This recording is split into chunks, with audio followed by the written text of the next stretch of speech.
All right. Here I am in the Vic. Manual Crown Vic, my only car at the moment, aside from my little van. But I hooked up a tachometer. The other thing I like about this pod adapter thing is you can run the wires right down there. It's really, really clean. You can't see any wires, which is kind of what I wanted. But let me go over some stuff about hooking it up. Everything else is going to be explained outside of the car except for this part. So all you need to find for two wires on here, you have a power wire and a light wire. That light illuminates it. You just need to find a keyed 12-volt source. So if you already have an accessory in your car that only comes on with the key, tie it into that. If not, you can add a fuse to your fuse box somewhere. You can tie it into the radio. Or if you're lucky enough, you have an old cop car and there's a ton of wires under the dash that are capped off that aren't being used when they rip the siren systems out of these cars. They leave a lot of that power hooked up. So you can either follow a lead from the battery and see if it goes anywhere, or go under the dash and see if there's any wires that aren't being used that you can put a voltmeter on and see if it gets 12 volts only when the key is on. So how I know I hooked mine up properly is I used a voltmeter, turned the key on, got 12 volts, killed the key, no voltage to that wire I hooked it up to. And when I turn the key off here, the light goes off. These are set to auto. So yeah, now I'll explain everything else on the outside of the car, wiring, and the tach adapter. All right, so this is really easy. You only got 4 wires. This is gonna be on your tach. This is my my tach stand. So this is a tach that I didn't use, but the wiring's exactly the same. Check it out. I'll go over it one at a time. Black is going to be your ground. Let's get that out of the way.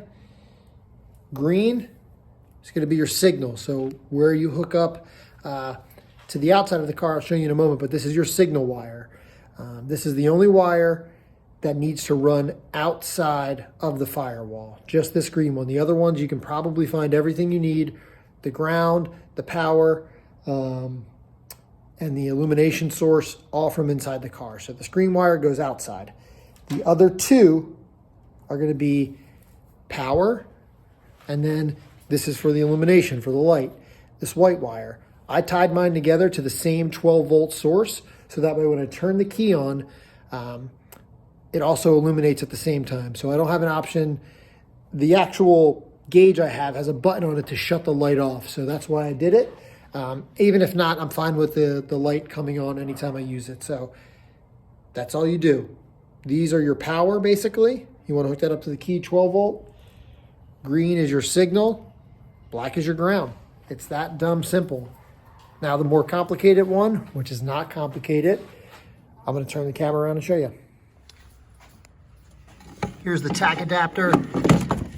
This is really easy to hook up. This also only has 4 wires. Has a black for ground. It has a gray for signal. So this is going to hook up to your green wire that I was just talking about. So you hook this gray signal wire up to your green wire. That's the only thing that needs to talk to the tach in the car. They're going to be wired completely separate, except for this wire is going to talk to that green one. So gray goes to green, black always goes to ground. Then you have 2 other wires. I'm just going to get the camera in here. Should have done this before I put it in. You have a red wire with a green stripe, and you have a red wire. So 2 red wires, 1 is a green stripe. This is the only part where it gets a little tricky and people are going to be nervous. You got to cut something. You could tap into it another way, I'm sure, but this is what I did. You have a junction box underneath your brake booster. Your ECU is back behind the brake booster, and then your junction box is here. You need to find a wire on that junction box that is the same as this. It's green, or it's red with a green stripe. You cut that wire in half, just sever it, and when you sever it, the shorter part, so the part, or whatever, however you cut it, the part that's closest to this box, so the higher portion, you're gonna hook up to the red wire with the green stripe coming off of your tach adapter. So you hook up the green wire with the green stripe to the green wire and the green stripe that's closest to this box.